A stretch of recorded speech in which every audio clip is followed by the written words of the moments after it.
Tu disais que tu étais à la quatrième année au WAX.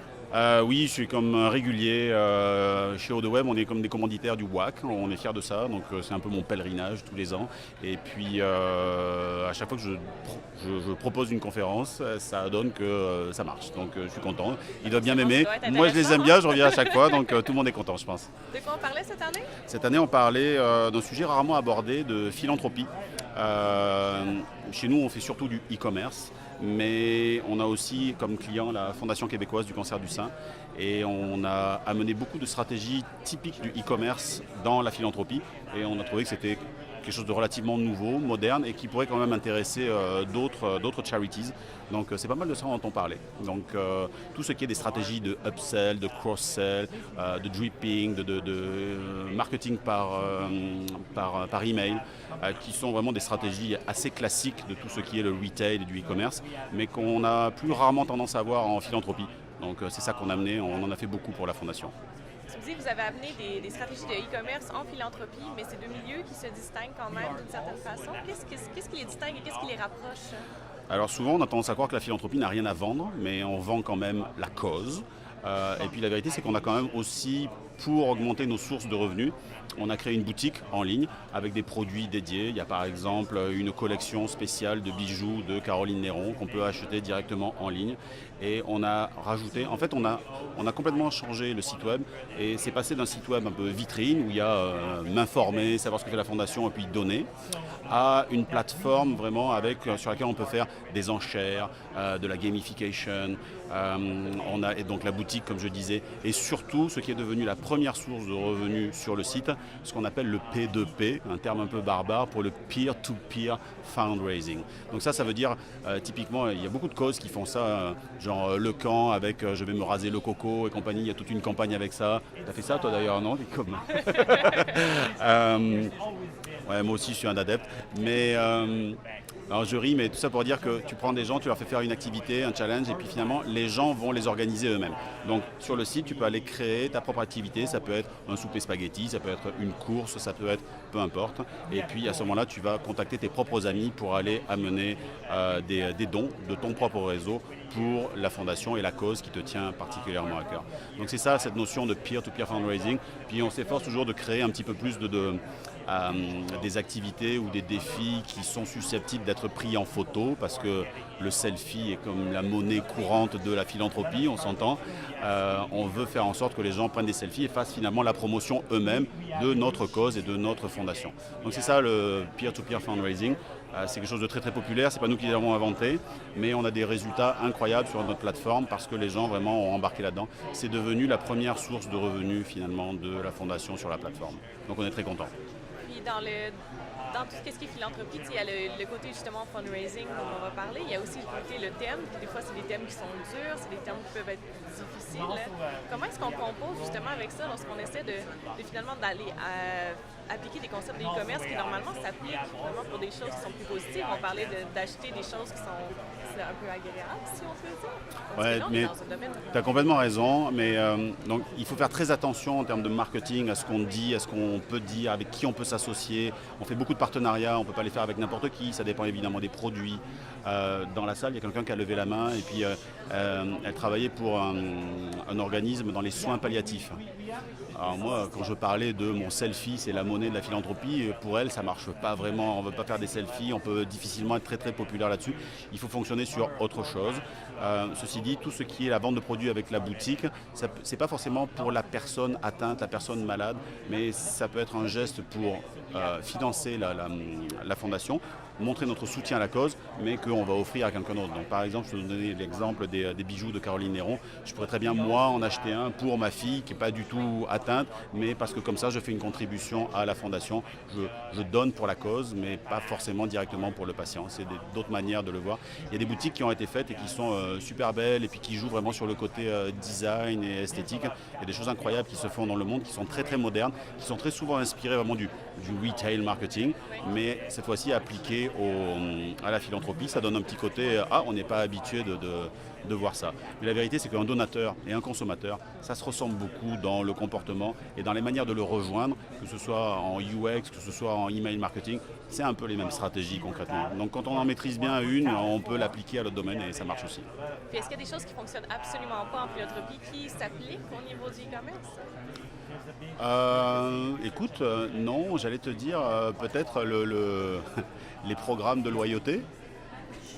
Mais étonnamment, ça marche aussi les programmes de loyauté. On va toujours essayer de faire en sorte que notre donateur qui est venu une fois, on va essayer de le capturer, on s'entend, mais de le fidéliser et de faire en sorte qu'il devienne un donateur récurrent pour faire des dons mensuels ou quelque chose pour venir plus souvent. C'est toujours la même logique, c'est beaucoup moins cher de fidéliser que les coûts d'acquisition de nouveaux donateurs. Donc non, il n'y a pas grand-chose, à part, je te dirais, des sortes de stunt marketing où c'est vraiment drôle ou un peu décalé. Là, on ne peut pas trop aller là-dedans parce qu'il faut quand même qu'on respecte. Et puis, je dirais qu'il y a une autre grosse différence, c'est que on a un conseil d'administration, et on n'est pas les seuls, il y en a beaucoup, qui sont vraiment très très sensibles à combien tu reverses de ton montant du don sur la recherche. La moyenne, c'est très très peu. Si je me souviens bien des chiffres, je pense qu'en 2000, autour des années 2000, c'était à peu près 40% du don qui allait directement à la recherche ou à la cause. En moyenne, au Canada, en 2011, c'était rendu 22%. Ça a chuté beaucoup. Donc tu donnes $1, il y a 20 cents qui va à la recherche. À la Fondation québécoise du cancer du sein, ils sont très très fiers de dire qu'ils sont rendus à 80 ou 90%. Je ne me souviens plus des chiffres, mais c'est quelque chose de faramineux comparé à l'industrie. Donc ça met forcément une pression sur les fournisseurs de services comme nous. Mais en même temps, on travaille aussi pour la cause. Donc on ne fait pas ça forcément pour s'enrichir. Ma mère a eu un cancer du sein, donc oui, c'est un client, mais c'est aussi une cause qui m'a touché vraiment de proche. Donc on se sent toujours plus impliqué quand la cause nous touche aussi personnellement. Donc je pense que ça a apparu dans la conférence.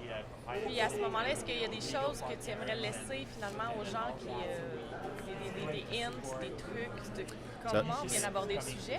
Ça va paraître bizarre, mais souvent, ça c'est une grande différence. Pour rejoindre la question que tu me posais avant, quand tu investis, quand tu es dans le retail, tu vas vendre tes produits, puis tu vas pouvoir réinvestir dans ta plateforme, prendre une partie de tes profits pour réinvestir. Là, les profits, ils vont tout de suite à la recherche, donc c'est pas comme si on était une business et où on pouvait continuer là-dedans. C'est de l'argent qui vient des donateurs, donc c'est excessivement difficile d'aller plus loin. Mais un conseil que j'aurais tendance à donner, c'est quand même d'investir dans sa plateforme et de voir sa plateforme, non pas comme juste un site web à court terme, mais d'avoir une vision à long terme avec sa plateforme et donc d'avoir une plateforme évolutive.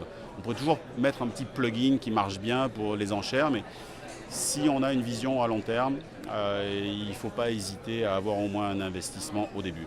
Puis un dernier point, c'est que pour la philanthropie, il y a quelque chose, on l'entend souvent dans le marketing de manière générale, mais c'est aussi très vrai dans la philanthropie, c'est la valeur du data. Tout ce qu'on va pouvoir savoir sur notre donateur, combien il donne, quand, pourquoi, à quel âge, c'est quoi les messages qui l'ont le plus sensibilisé. Et donc du coup d'avoir un CRM en arrière qui nous permet d'en savoir plus, ça va nous permettre, oui, de mieux cibler notre donateur, mais surtout d'avoir plus de valeur en tant que fondation. Il ne faut pas se leurrer, il y a beaucoup de politique au sein des fondations aussi, il y a un mouvement de concentration au niveau des fondations, comme moi je le vois de très proche au niveau des agences de pub, les gros achètent les plus petits, c'est la game assez normale.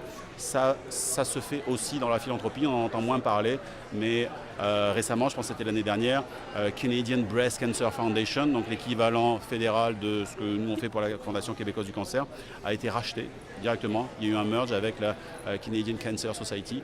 Donc on voit que les plus gros, il y a un peu une sorte de chasse aux donateurs, et puis c'est vraiment un peu au plus fort la poche, celui qui va avoir le plus de moyens marketing va aller rejoindre le donateur. Le cancer du sein, la grosse période pour eux, c'est le mois d'octobre, qui est vraiment le mois du cancer du sein. J'ai fait une sorte de listing du nombre d'événements reliés à une cause.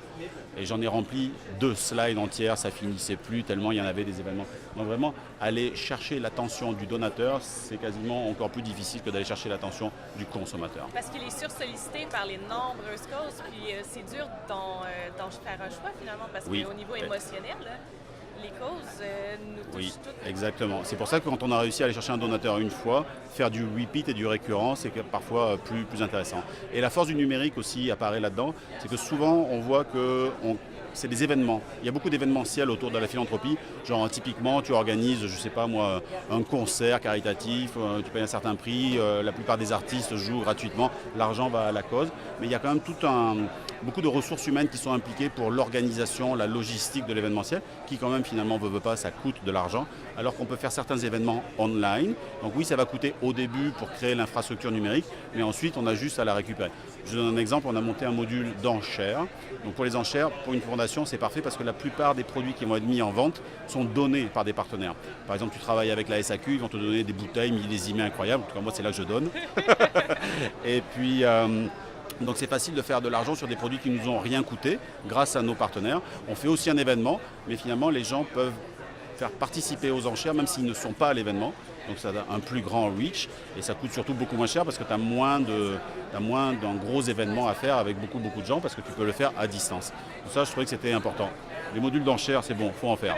Puis en plus, on voit de plus en plus quand même une certaine évolution dans ce milieu. On a vu les plateformes de crowdfunding populer Internet à une vitesse assez incroyable dans les dernières années. Oui, mais là-dessus, on va avoir un peu le même problème dont on parle beaucoup avec Facebook. C'est bien d'avoir ta page Facebook, mais finalement, tu n'es pas chez toi. Oui. Là, c'est un petit peu la même chose. C'est bien de faire ta campagne Kickstarter ou Ulule, mais tu n'es pas chez toi. Si tu peux le faire sur ton propre site, si tu as le luxe de pouvoir te payer un site sur lequel tu peux faire ça, fais-le chez toi parce que tu vas maîtriser beaucoup plus le data, encore une fois. Donc, mais oui, si on a moins les moyens, les campagnes Kickstarter, c'est très très efficace. Est-ce que vous faites de l'accompagnement pour les autres fondations qui pourraient être intéressées finalement à se lancer dans la Oui, on travaille pour plusieurs. En fait, là, celui-là, c'est vraiment... c'est peut-être le plus gros pour lequel on a créé une plateforme from scratch, mais on en fait beaucoup. Moi-même, j'ai eu un blog sur la philanthropie 2.0 à l'époque où faire des pages Facebook, c'était vraiment moderne et révolutionnaire. Donc c'est quelque chose qui me tient depuis longtemps. Donc oui, on en fait plusieurs, ouais, des clients dans le charity business, comme on dit. Quand même une mission d'entreprise un peu dans ce coin-là, en fait. C'est pas vraiment la mission d'entreprise parce qu'on est vraiment organisé et focalisé plus sur le e-com, mais c'est pas 100% de nos activités. Donc c'est bien aussi d'en faire et puis de toucher à tout. Et ce qui était vraiment très intéressant, c'était d'amener justement ces compétences de e-com et de les amener à des gens qui ne sont pas habitués de faire ça d'habitude, mais qui en retirent des bénéfices de la même manière. Merci beaucoup d'avoir pris du temps pour nous. Ça fait plaisir. C'est très gentil. Plaisir partagé. Si les gens veulent en apprendre plus sur votre travail, s'ils veulent finalement vous poser des questions. Oui, c'est facile, c'est sacha@o2web.ca. O la lettre, 2 le chiffre. Sacha, S-A-C-H-A. Je ne vous donnerai pas mon nom de famille parce que c'est vraiment compliqué à épeler, mais sacha@o2.ca. Au plaisir, merci beaucoup.